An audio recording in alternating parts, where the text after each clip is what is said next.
André Rieu, the man who gave the waltz back to the world. The Dutch maestro who took classical music out of velvet concert halls and placed it beneath open skies, filling stadiums across 6 continents with the sound of violins soaring above the roar of 100,000 voices. With his signature white bow tie, his cascade of silver curls, and a smile that seemed incapable of irony, he built the most successful touring orchestra in history, the Johann Strauss Orchestra, and turned it into a phenomenon that no music executive had dared to imagine. At his peak, more than 2 million people a year paid to stand under the stars and weep to his music. Not weep from sorrow, weep from something rarer. Recognition, the feeling that beauty had finally arrived and they had not missed it. But behind that legacy lies a story not glamorous, but quietly devastating. A story of a childhood lived in the long shadow of a father's expectations, of a marriage stretched to its limits by decades of relentless touring, of a body worn down by thousands of performances across 40 years, and of a grief so personal that even the warmth of the crowd could never fully reach it. The world has applauded his joy for decades, but few have stopped to ask what it cost him to keep smiling. If the sound of André Rieu's violin has ever moved you, in a concert hall, in a film, or through a screen at midnight when the world felt too quiet, leave a like as a tribute to the man who refused to let beauty belong only to the privileged. It is a haunting truth that the beginning of this legend was marked not by freedom, but by the crushing weight of a name he had not yet earned. André Léon Marie Nicolas Rieu was born on October 1, 1949, in Maastricht, a city of cobblestone squares and medieval spires nestled at the very tip of the Netherlands, where the borders of Belgium and Germany press close on either side, like old neighbors leaning over a fence.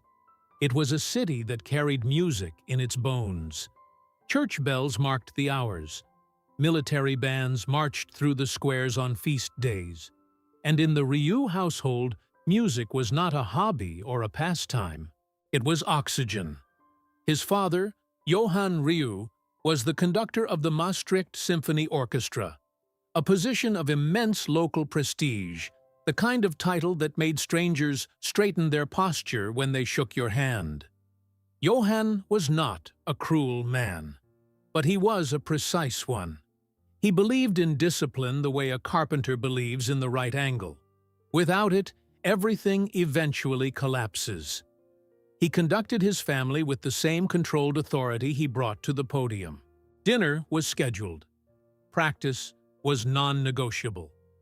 Excellence was the only acceptable baseline, and falling short of it was not discussed. It was simply not permitted. André was the 5th of 6 children in a household that vibrated with ambition and expectation. From the moment he could hold a bow, the violin was placed in his hands, not as a gift, but as an assignment. He was 4 years old. The instrument was nearly as tall as he was, and the world expected him to master it. He would later recall with the measured honesty of a man who had long made peace with his past. My father never had to raise his voice. The silence after a mistake was punishment enough.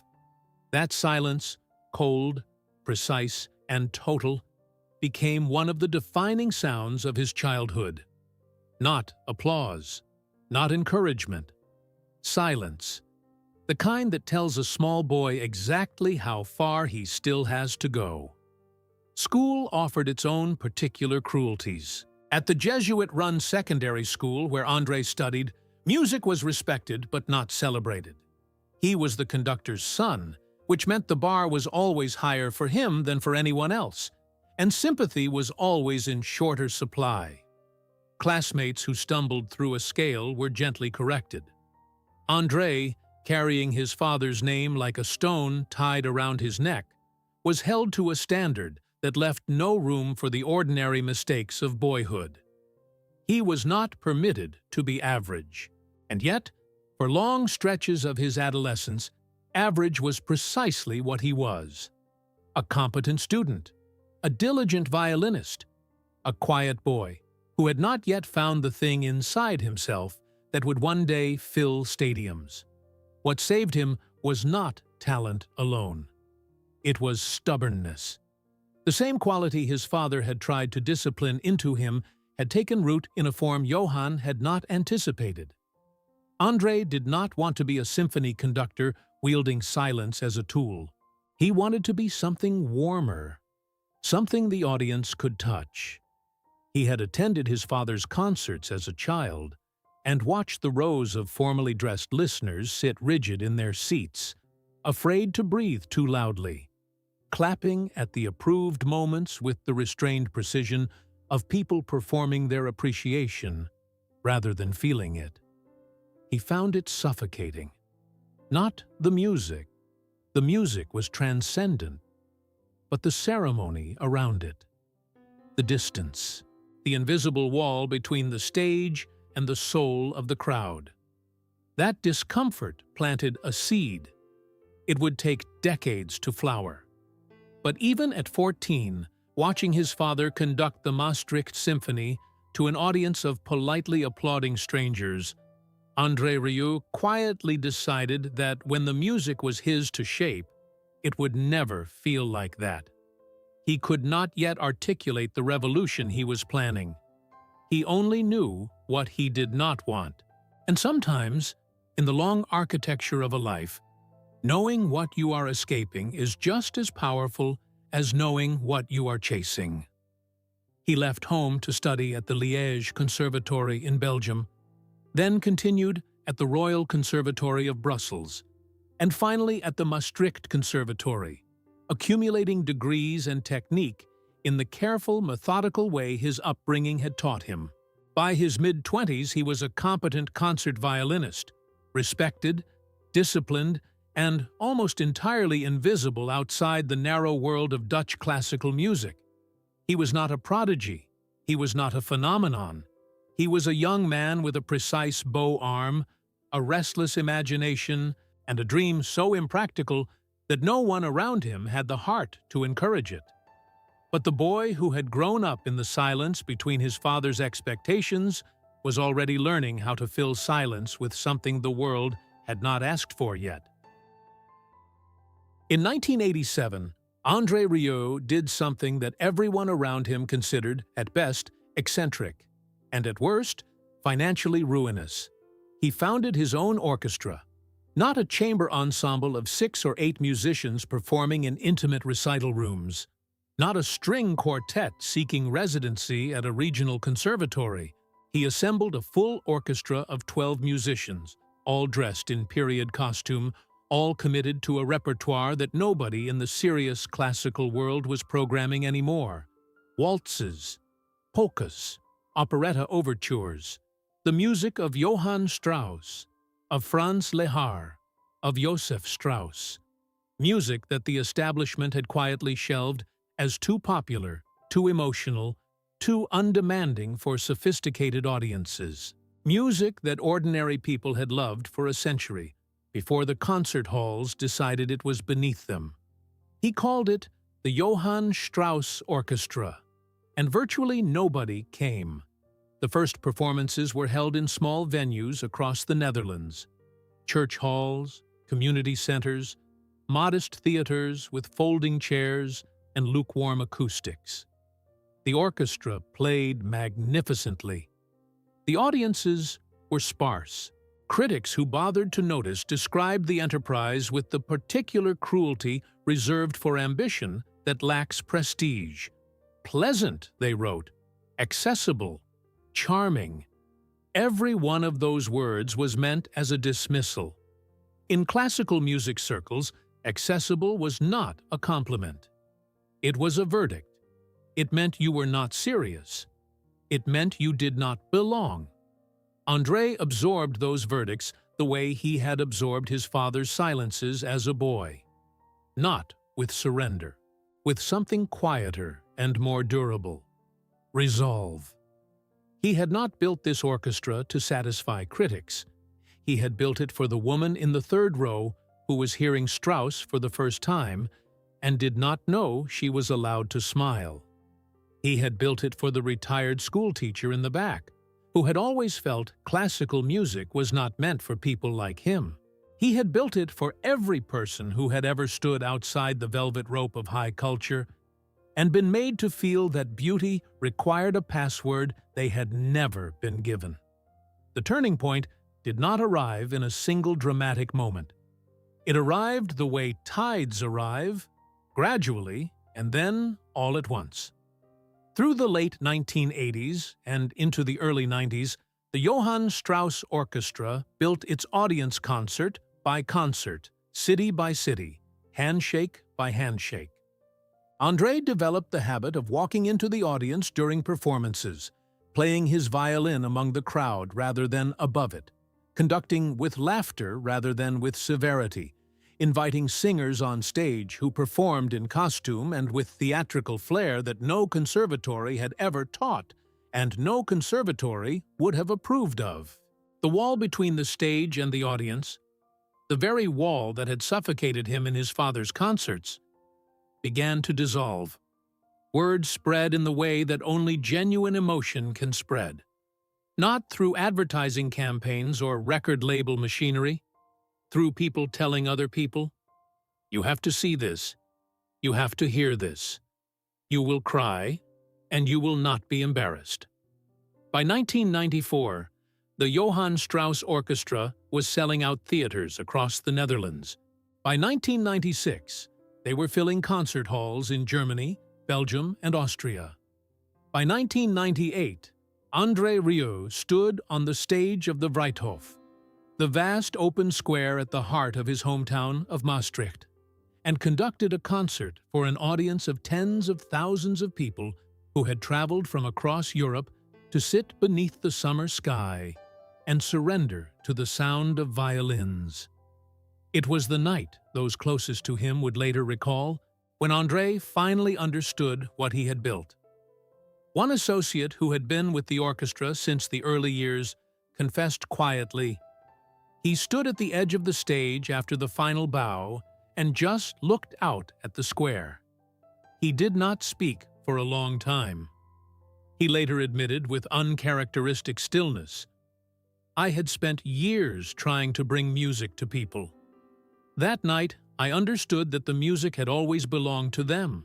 I was only the one who opened the door. That door, once opened, would never close again." Within 2 years, the Maastricht concerts had become an annual pilgrimage. Within 5, they were broadcast on television in 17 countries.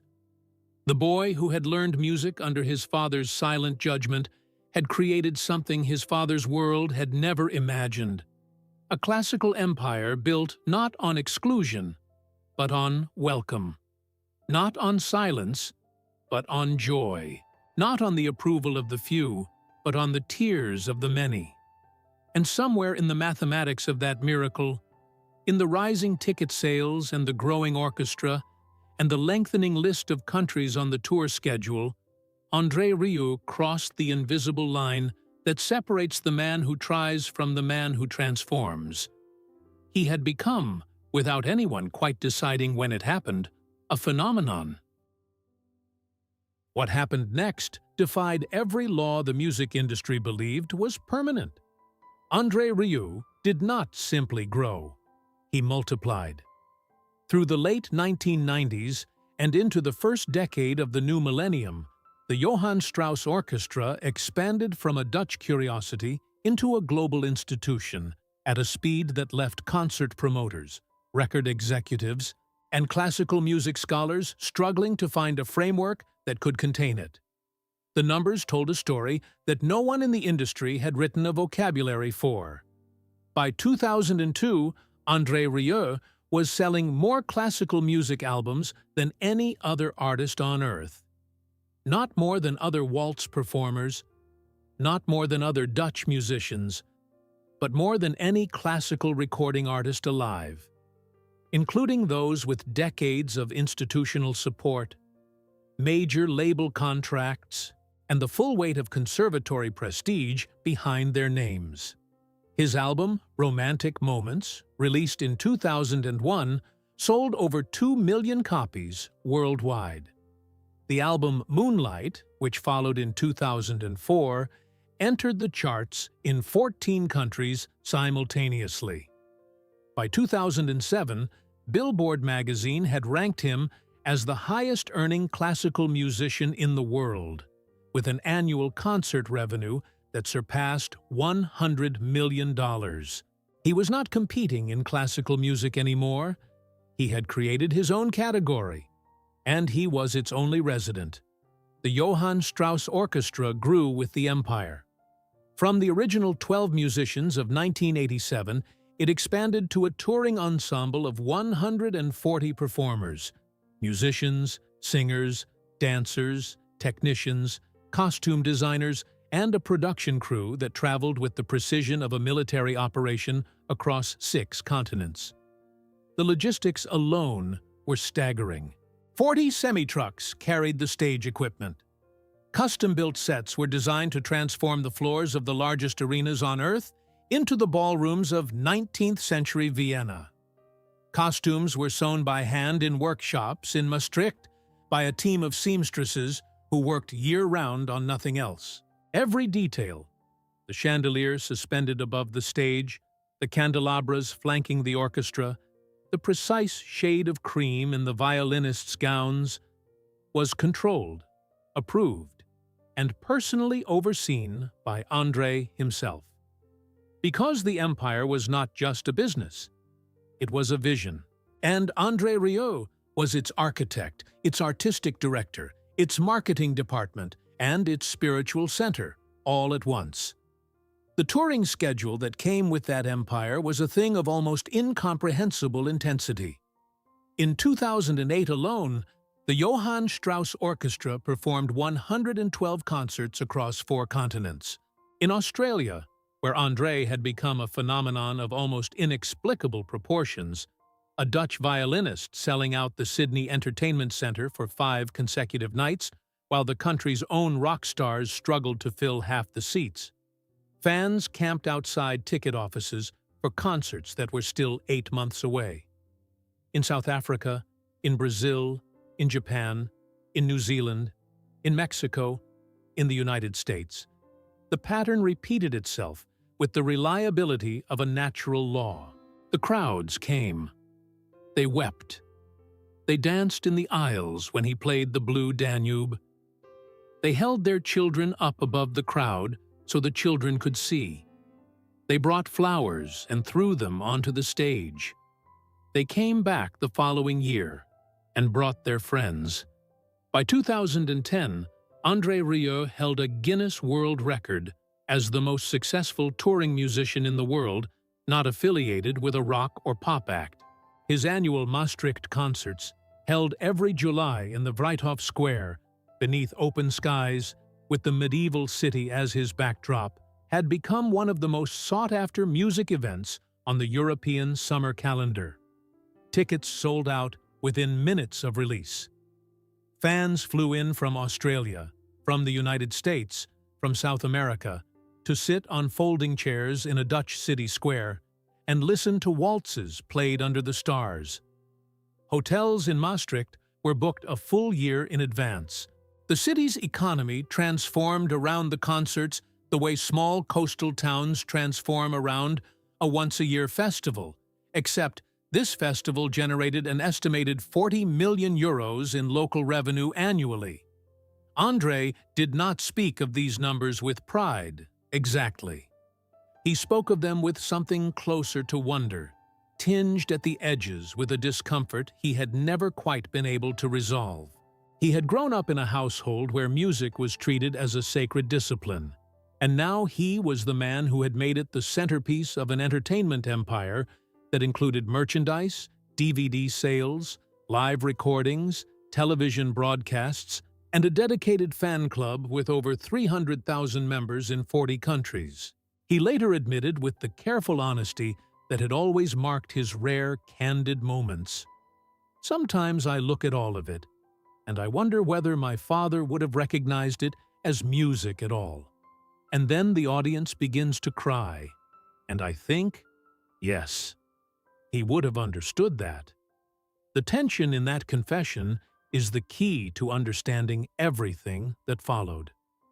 André Rieu had built something magnificent, but the act of building it, and then sustaining it, and then expanding it year after year across 4 decades had extracted a price that no balance sheet recorded and no tour revenue figure could offset. The empire was real. The joy it generated was real.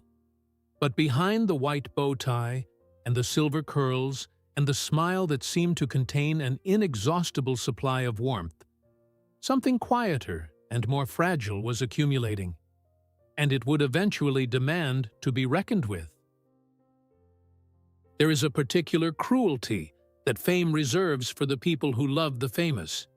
It does not announce itself. It does not arrive in a single devastating moment that can be grieved and moved past. It accumulates, quietly, steadily, over years and decades, in the space between departure and return, in the empty chair at the dinner table, in the birthdays celebrated over a telephone line, in the gradual realization that the person you love is simultaneously everywhere and nowhere at all. Marjorie Rieu, born Marjorie Doreen Reinen, had known André since they were teenagers in Maastricht. They had grown up in the same city, moved through the same circles, and recognized in each other something that neither of them had a precise word for yet. They married in 1975, when André was 25 years old, and the Johann Strauss Orchestra was still more than a decade away from existing. In those early years, the marriage existed in the ordinary rhythms of a young Dutch couple building a life together. André taught violin. He performed in regional ensembles. He dreamed his impractical dreams. Marjorie was beside him, not as an accessory to his ambition, but as its most steadfast witness. She believed in the orchestra before a single ticket had been sold.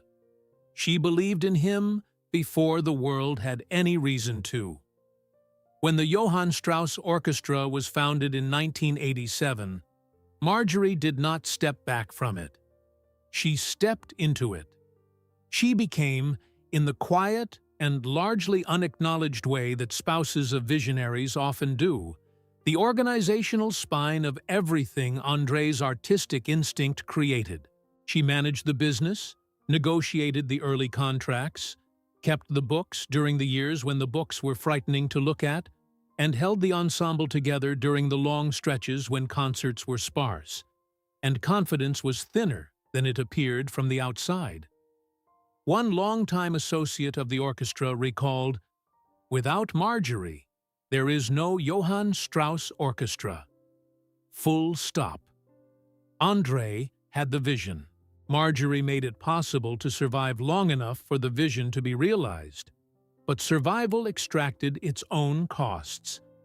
As the orchestra grew and the tour schedule expanded through the 90s and into the 2000s, Marjorie found herself managing an enterprise that had outgrown every original assumption about what it would become. The couple had 2 sons, Pierre, born in 1976, and Marc, born in 1978. And raising them through the years of the orchestra's explosive growth meant raising them largely in the company of a father who was present in spirit and absent in practice. André traveled for months at a time. The tour schedule that had seemed manageable in the early years became, by the mid-2000s, a relentless machine that consumed everything it touched, including time, including presence, including the ordinary texture of a life shared between 2 people who had promised to share it. André spoke of this period rarely, and with the particular restraint of a man who understood that some wounds are deepened by description. He later confided to a close friend, "The road gives you the world and takes away your home. I had both, and I had neither. And for a long time I told myself that was simply the price of what we were building." He admitted that there were stretches of touring when he would return to Maastricht and need days simply to remember how to be still, how to sit at a table without an agenda, how to listen to silence without filling it with music. The discipline his father had drilled into him, the ability to perform regardless of what he felt, to present warmth to an audience of thousands, even on the nights when warmth was the last thing he had left, had become both his greatest professional asset and his most significant personal burden. The marriage endured. That is not a small thing, and it should not be stated as though it were. In an industry that consumes partnerships with the casual indifference of a machine consuming fuel, André and Marjorie Rieu remained together through 50 years of a life that most couples would have found unnavigable. They built the empire together. They raised their sons together. They weathered the financial terror of the early years and the logistical terror of the peak years and the physical toll of the later years without separating the professional from the personal, because for the Rieus, the two had never been separate to begin with.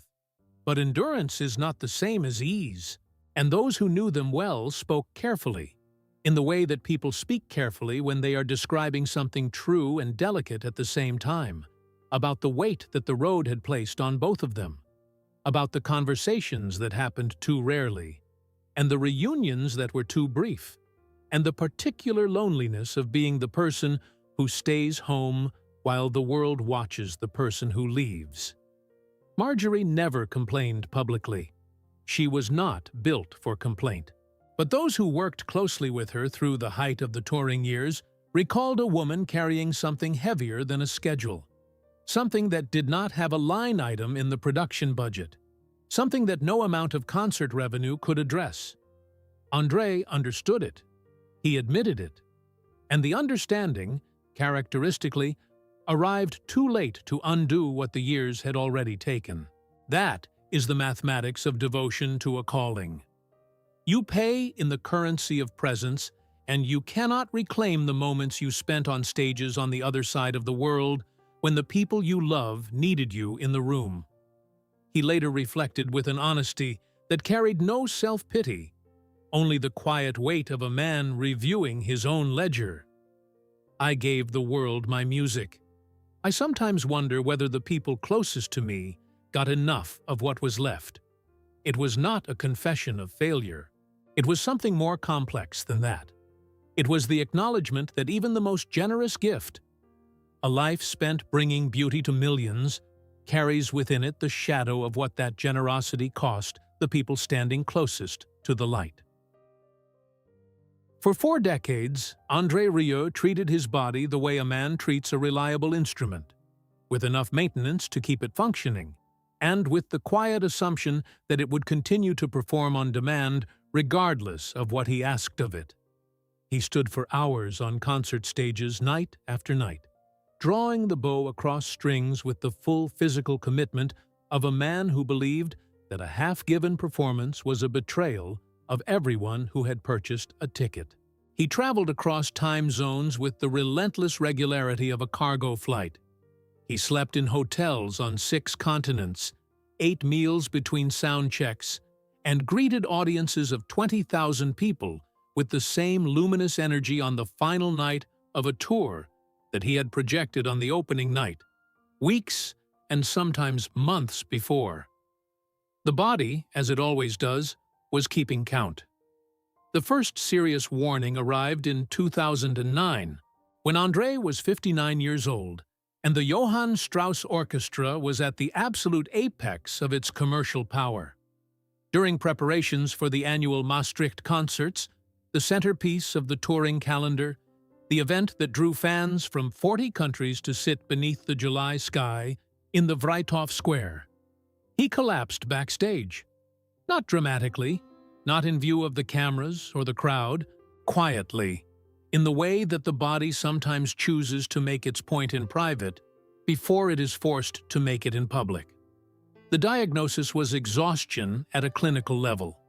Not the ordinary fatigue that a weekend of rest addresses, but the kind that accumulates over years of ignoring every signal the body sends and replacing rest with adrenaline and performance with purpose. He was ordered to rest. He rested for 11 days. Then he returned to the stage. Those closest to him recalled that the episode frightened him in a way that little else had. One longtime member of the orchestra, who had traveled with André since the mid-90s, confided, "He came back quieter." Not in his performance. On stage, he was exactly the same. Maybe even more alive, the way people sometimes are after a scare. But off stage, in the dressing room, on the bus, between cities, you could see that something had shifted. He had been reminded of something he had been successfully ignoring for a very long time. The reminder did not hold. The tour schedule resumed its full weight within months, and André Rieu, disciplined to the marrow by a childhood under his father's exacting eye, continued to deliver what the calendar demanded. But the body that had been keeping count did not stop counting simply because the concerts resumed. It escalated. By his early 60s, the physical toll had become impossible to ignore and increasingly difficult to conceal.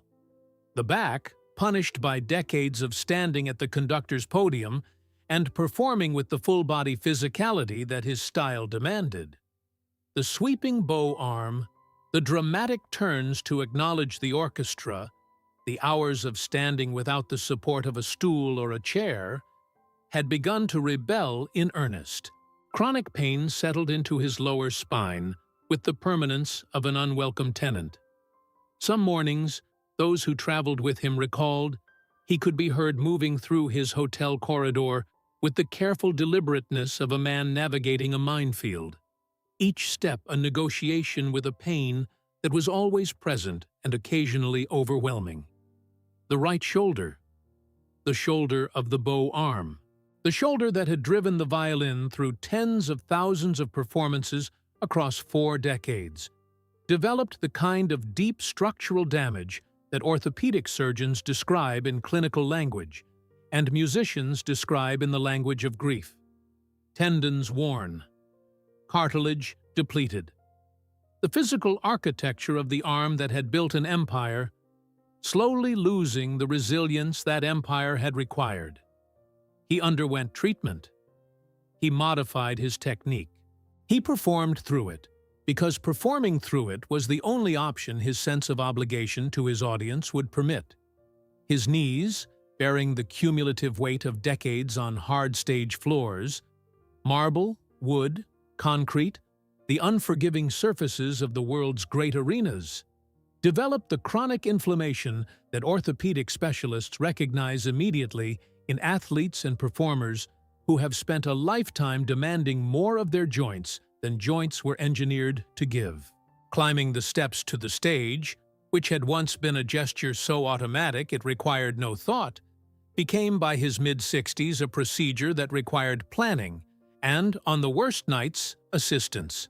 The voice, which André used not to sing, but to speak, to address his audiences in the warm, intimate way that had become one of his performance signatures, to tell the story of a composition before playing it, to invite the crowd into the emotional world of the music before the first note sounded, began to show the strain of years of amplified projection in imperfect acoustic environments.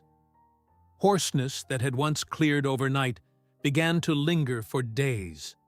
Vocal coaches were consulted. Adjustments were made. The performances continued. And beneath all of it, invisible to every audience and mentioned only in the most guarded terms by those who knew him well, anxiety had taken root. Not the ordinary nervousness of a performer before a concert. André had conquered that decades ago, in the small Dutch church halls of the late 1980s, when there was no applause to be certain of and no safety net beneath the risk. This was something older and deeper. The anxiety of a man who had built his entire identity around the ability to perform, and who had begun, for the first time in his life, to wonder how long that ability could be sustained. The fear not of failure, but of the moment when the body that had always answered the demand would finally, irrevocably, refuse. He confided to a trusted colleague in the quietest terms, "The day I cannot walk onto that stage and give everything, I do not know who I am without that." That confession, spare and unadorned, said more about the interior life of André Rieu than any interview he had ever given.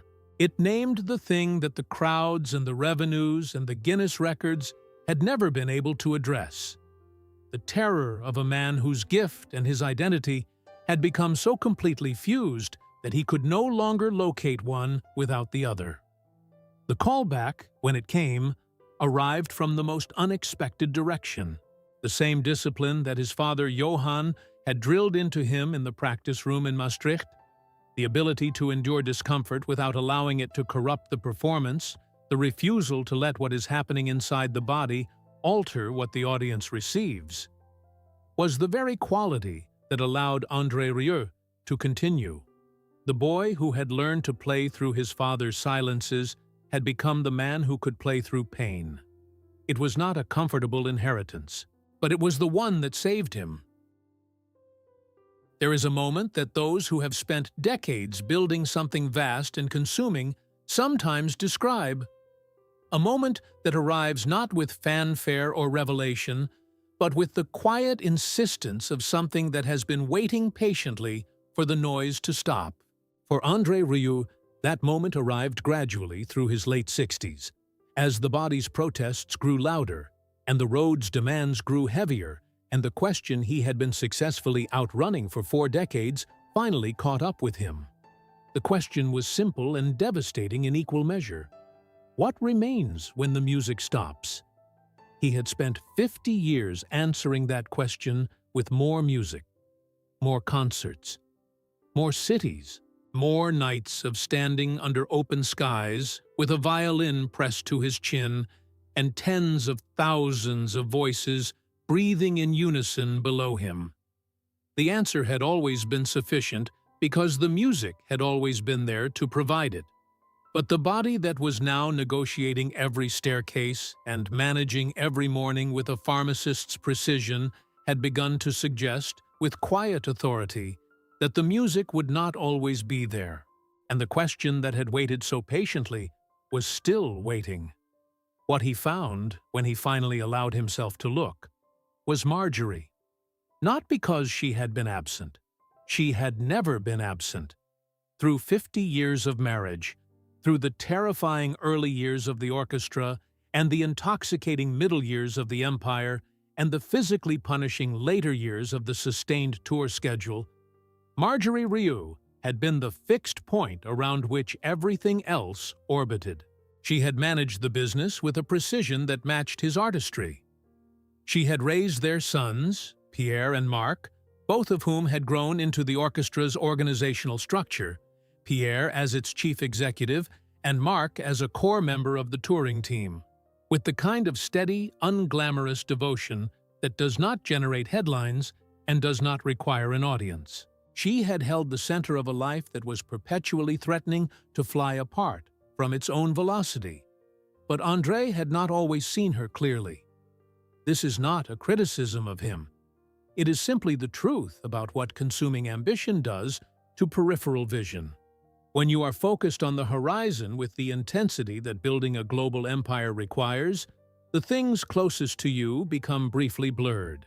And Marjorie, who had always been the closest thing of all, had sometimes suffered the particular invisibility of the indispensable. The person without whom nothing functions is so embedded in the functioning that her presence can be mistaken for a given rather than a gift.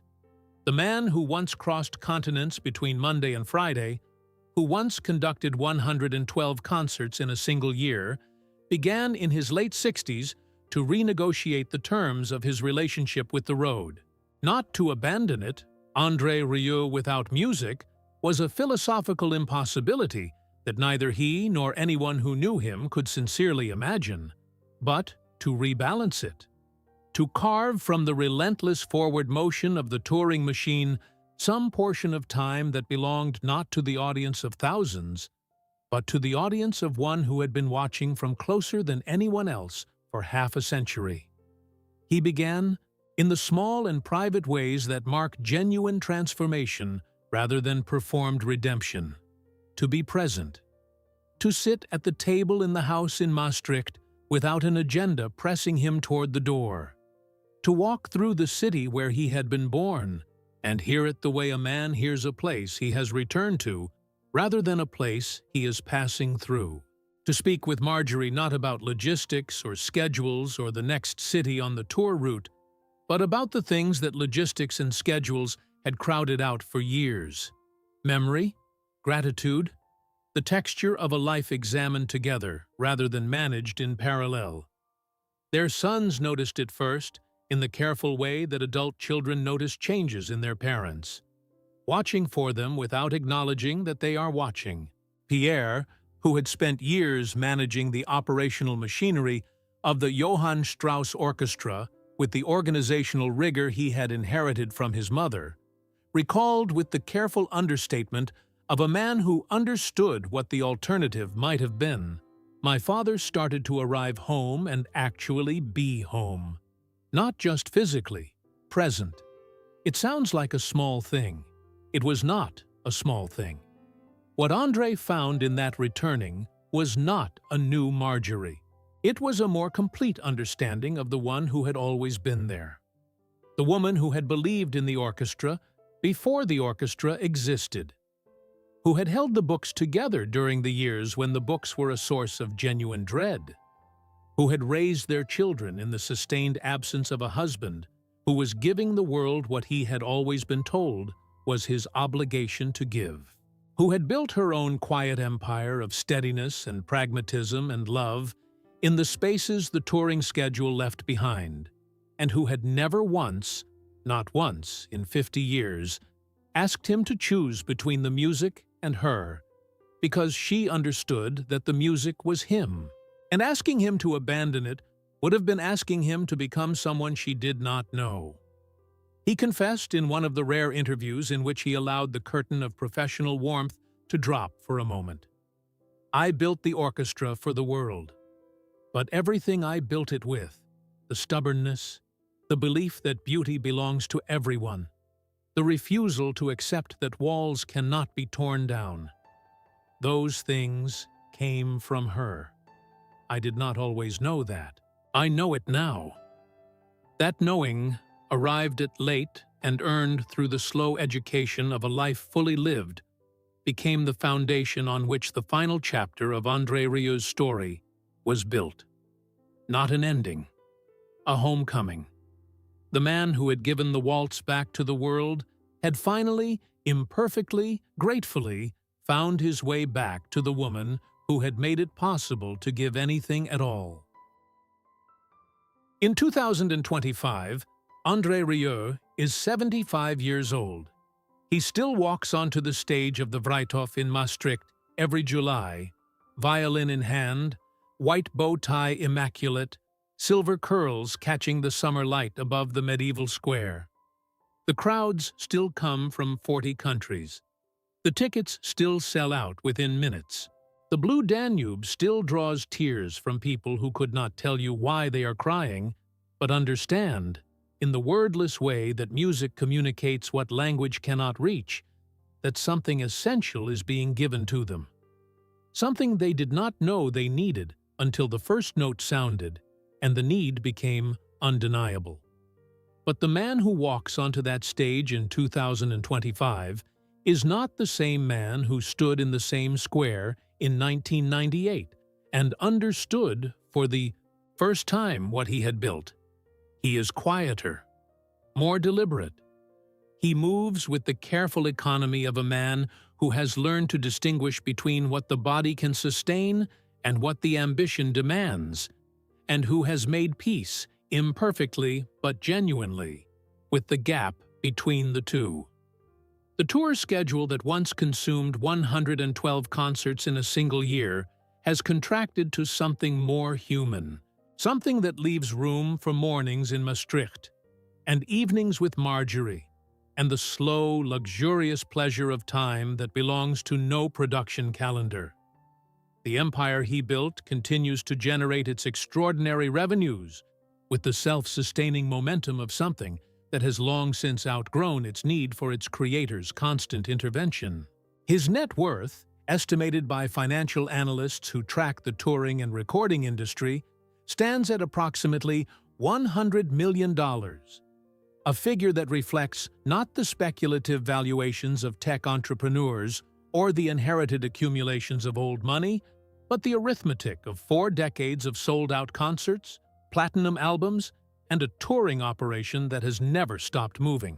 The Johann Strauss Orchestra's annual Maastricht concerts alone generate an estimated 40 million euros in economic activity for the city that gave him his name and his father's expectations, and the cobblestone squares where he first understood that music could be more than discipline. His properties tell the story of a man who has always known where he belongs. The primary residence is in Maastricht itself, not a monument to departure, but a declaration of return. A historic property in the heart of the city where he was born, renovated with the same attention to period detail that defines his stage productions, where the rooms are filled with the particular silence of a house that has absorbed decades of music and holds it in its walls the way old wood holds warmth. There is also a residence in the south of France, in the warm light of the Provence countryside, where he retreats in the quieter months with Marjorie, walking the lavender fields with the unhurried pace of a man who has finally granted himself permission to be unhurried. A man who spent 40 years racing toward the next city has discovered in his 70s the profound and simple pleasure of staying still. The orchestra itself has evolved under the stewardship of his son Pierre, who manages its operational architecture with the organizational precision inherited from Marjorie and the artistic instincts absorbed from decades of proximity to his father. Mark remains embedded in the touring structure. The Johann Strauss Orchestra, which André founded with 12 musicians in a rented rehearsal space in Maastricht in 1987, now travels as an ensemble of 140 performers whose livelihoods, creative lives, and professional identities are interwoven with the institution he built from nothing. That continuity, the knowledge that what he created will outlast the physical limitations that age inevitably imposes, gives him a peace that the revenues and the records and the Guinness rankings never quite provided. His philanthropy has deepened as his public schedule has eased. He has directed significant portions of his fortune toward music education programs in the Netherlands, funding instrument libraries and after-school orchestral programs in communities where the cost of a violin lesson would otherwise place classical music permanently beyond reach.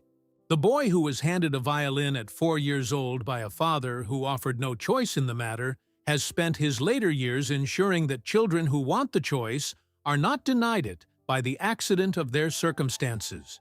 He does not speak of this work with the self-congratulatory volume of a man building a public legacy.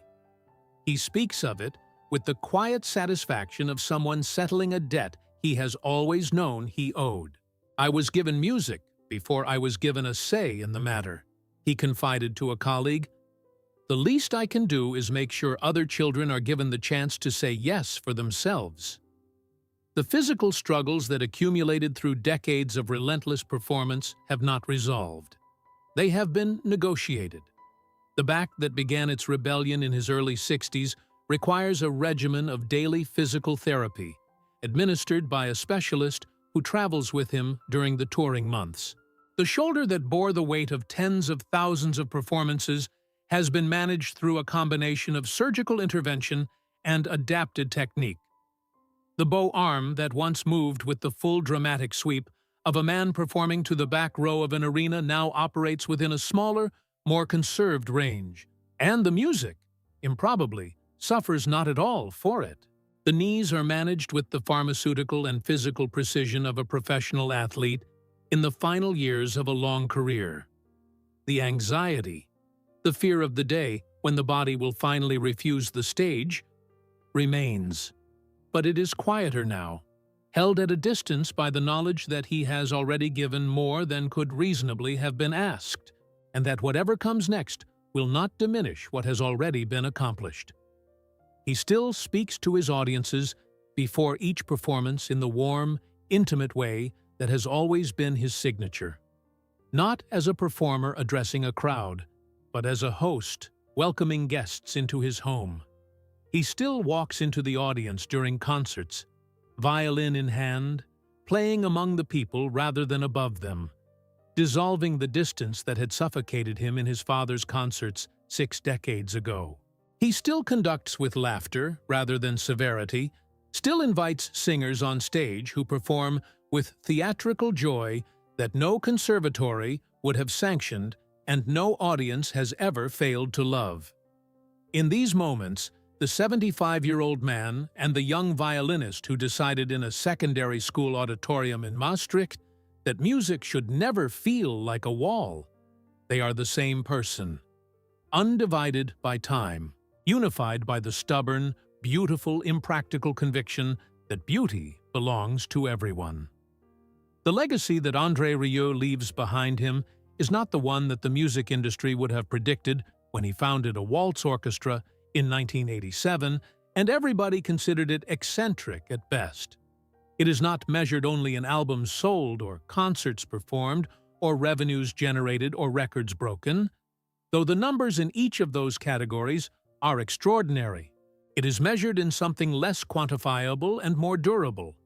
In the retired schoolteacher in Brisbane, who attended his first classical concert at 68 years old and wept through the entire evening and told his daughter afterward that he had not known music could feel like that. In the woman in São Paulo who drove 4 hours to stand in an open-air stadium and hear the Blue Danube played live and described it afterward as the most beautiful night of her life. In the child in a classroom in Maastricht who is learning to hold a violin because a scholarship funded by a man she has never met made the instrument available to her. André Rieu did not democratize classical music. That phrase is too clinical for what he actually did. He reminded the world that the music had never belonged to the institutions in the first place. It had always belonged to the people. He simply opened the door and stood aside and let them walk through. His own assessment of what he has built arrives, characteristically, not in the language of achievement, but in the language of gratitude. He reflected recently with the unhurried candor of a man who no longer needs to perform certainty. I wanted people to feel that music was for them, not for the educated, not for the wealthy, not for the ones who already knew the rules. For them, all of them. I think, I hope, that is what happened. It is what happened. It is, without question, what happened. And in the cobblestone squares of Maastricht, where the medieval spires still catch the evening light and the summer concerts still draw the faithful from across the world, the proof of it is audible every July in the sound of 100,000 voices falling silent together. Not from obligation, not from decorum, not from the fear of violating the rules of a concert hall, but from the pure, uncomplicated awe of people who have been given something they did not know they needed and cannot imagine living without. Leave a tribute below for the man who gave the waltz back to the world, and in doing so gave something far more precious to the people who needed it most. What will you carry from his story? The reminder that discipline without warmth is only half a gift? That the people who love us most are sometimes the ones we see least clearly until we finally stop moving long enough to look? That beauty, true beauty, does not belong to the privileged few, but to anyone willing to stand under an open sky and allow themselves to feel. Subscribe for more untold stories of the legends who shaped our world. And remember, in every note André Rieu has ever played, in every tear his music has ever drawn from a stranger in a crowd, There is a lesson written not in concert programs or critical reviews, but in the oldest language there is. The language that needs no translation. The language that was always and will always be for everyone.